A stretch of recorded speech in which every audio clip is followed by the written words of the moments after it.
आज Doubtnut app download करें। Doubtnut पर अपने सभी गणित, रसायन विज्ञान, भौतिक विज्ञान और जीव विज्ञान के डाउट्स का करो सफाया।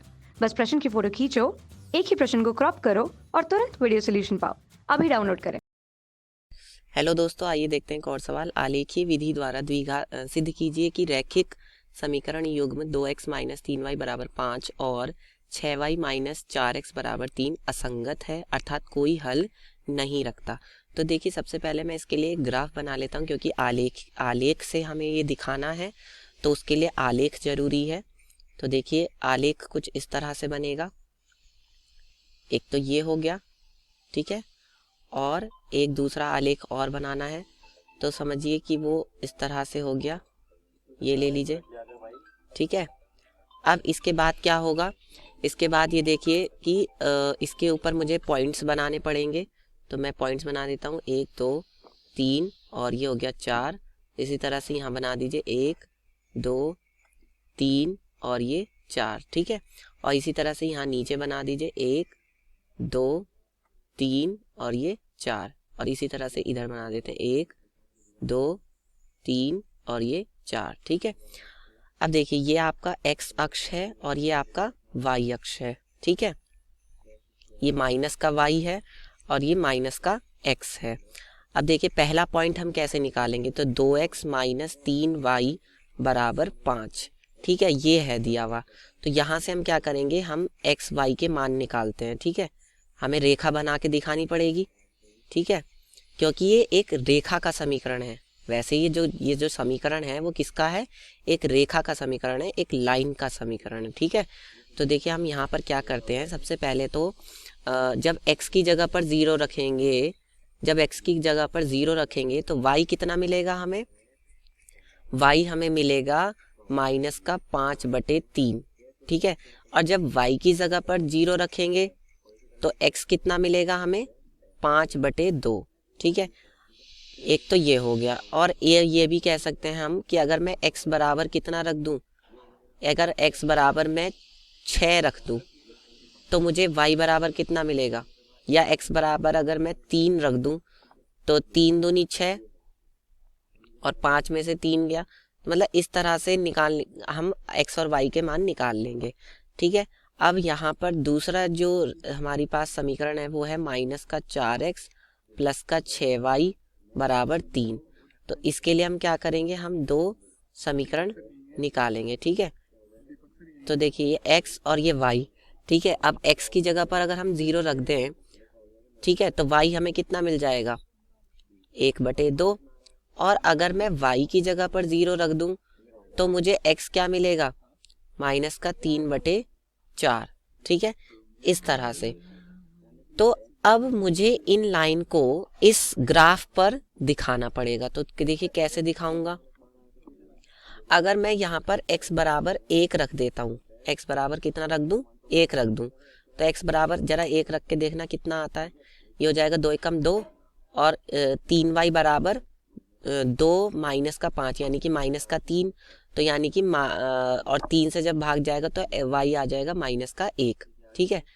अब और कोई बिंदु रख कर देखिए, अब y बराबर 1 रख के देखो, अगर y का मान 1 रख दूं तो कितना आएगा, 3 एकम 3 और उधर जाके कितना हो जाएगा, 5 और 3 8, तो 2x बराबर 8 यानी कि x बराबर 4।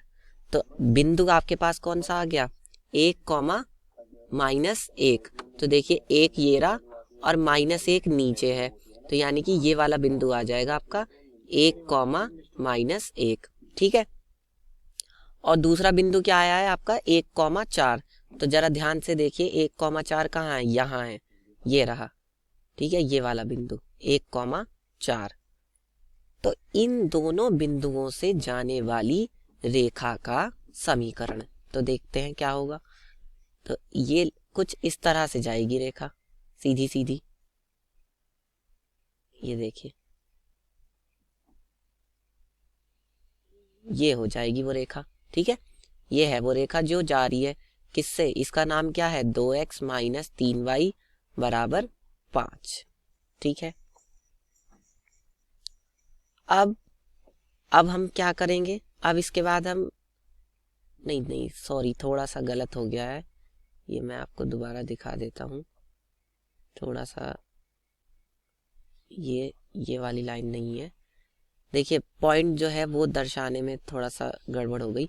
x बराबर 4 और y बराबर 1, तो x अक्ष पर 4 और y अक्ष पर 1, यानी कि ये वाला बिंदु देखिए यहाँ 4 है और यहाँ 1 है, तो ये वाला बिंदु आएगा। ठीक है, तो इससे और इससे जाने वाली रेखा का समीकरण, तो देखिए वो रेखा कौन सी होगी, वो रेखा ये होगी, ये मैं आप दिखा रहा हूँ यहाँ पर। ओहो,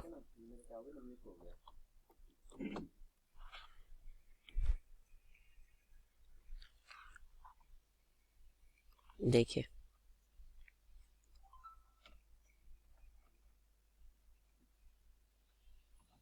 ये है वो रेखा। ठीक है, ये बिंदु मैं यहाँ बना देता हूँ।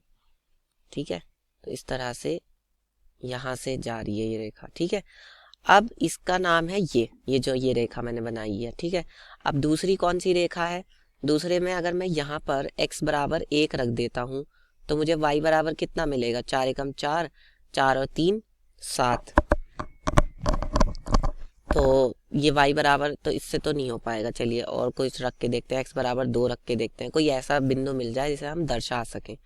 तो x बराबर अगर 2 रखता हूँ तो ये कितना मिलेगा, 4 दूनी 8 और उधर जाके प्लस का हो जाएगा, तो 8 और 3 इससे भी नहीं आएगा। कोई और रख के देखते हैं, अगर मैं यहाँ पर 3 रख दूँ x बराबर, तो 4 तिया 12 और 3 15।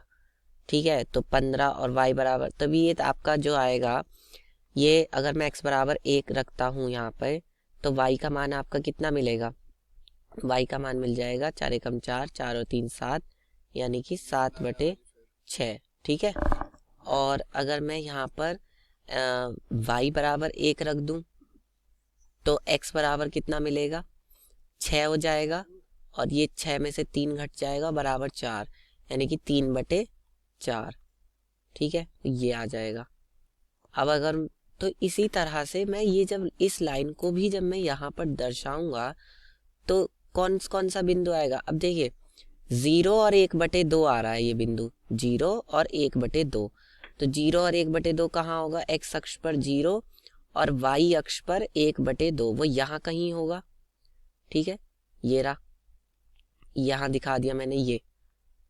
ठीक है, ये हो गया, और y अक्ष पर 0 और x अक्ष पर -3/4, तो y अक्ष पर 0, y अक्ष पर 0 और x अक्ष पर -3/4, तो वो कहाँ होगा, वो यहाँ कहीं होगा, इस जगह पे ये।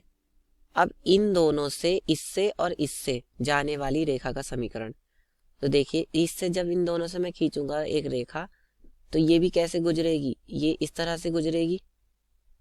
ठीक है, अब आपको दिख रहा होगा कि ये दोनों रेखाएं कैसी हैं, समांतर हैं, और जब रेखाएं समांतर होती हैं तो उनका असंगत हल होता है। उनका कैसा हल होता है, असंगत, अर्थात कोई हल नहीं होता।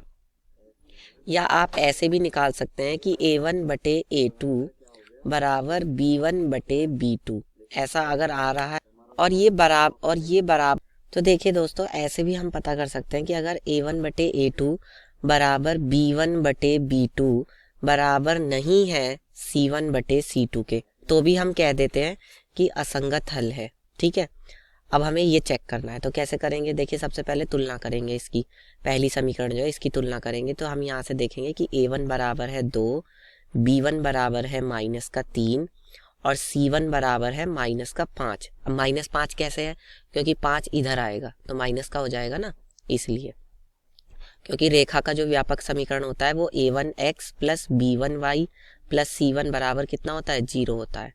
ठीक है, इस रूप में होता है, तो इसीलिए इस c1 को इधर लाकर तुलना करनी पड़ती है।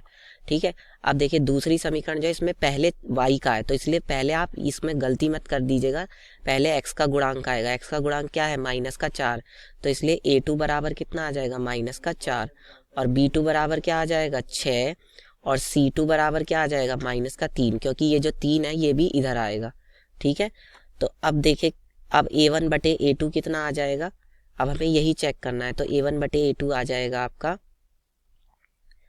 वो आ जाएगा आपका 2/-4। ठीक है, फिर b1/b2 कितना आएगा, b1/b2 आपका आ जाएगा -3/6 -3/6, ठीक है। और C1/C2 कितना होगा, -5/-3, तो C1/C2 बराबर -5/-3। अगर ध्यान से देखें तो ये A1/A2 कितना आ रहा है, -1/2, और B1/B2 भी कितना आ रहा है, -1/2, और जो C1/C2 है वो कितना है, वो है आपका 5/3।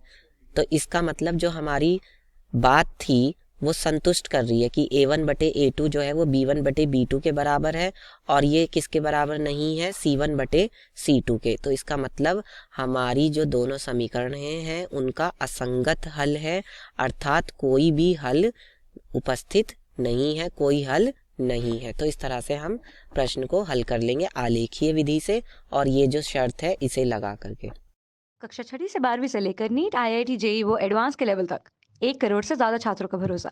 आज ही डाउनलोड करें डाउटनेट ऐप या व्हाट्सएप करें अपने सारे डाउट्स 8400 400 400 पर।